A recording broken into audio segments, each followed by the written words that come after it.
destination space right now and a successful Atlas V rocket launch from the Space Coast this afternoon. News 13's Greg Pallone joins us now from the Cape Canaveral Air Force Station. Greg, tell us more about this mission.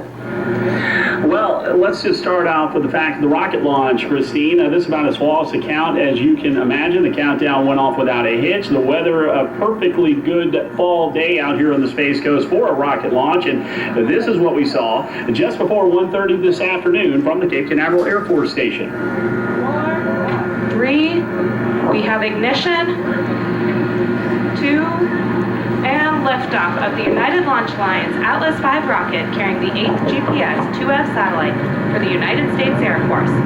GPS provides worldwide positioning. That's the mission for this 189-foot-tall Atlas V as it stood ready at Launch Complex 41 at the Cape Canaveral Air Force Station. The payload, a next-generation Air Force GPS satellite, the fourth of its kind, launched to orbit this year. It will join other ones in a series of fellow satellites providing navigation data to military and civilian users in aircraft, ships, land vehicles, and handheld devices across the globe.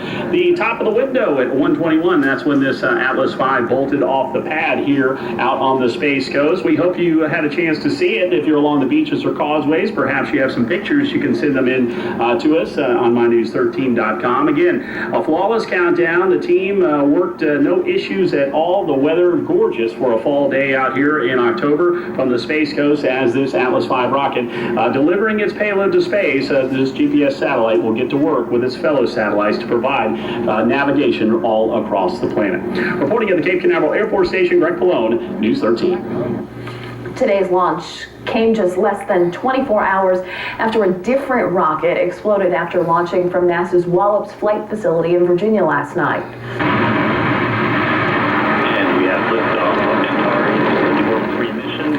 Crews at Orbital Sciences say, as you see right there, everything looked normal as they prepared to launch their Antares rocket. But just seconds after liftoff, that rocket exploded. You see it right there. Flames and debris scattered along the Atlantic shoreline as emergency sirens could be heard in the background.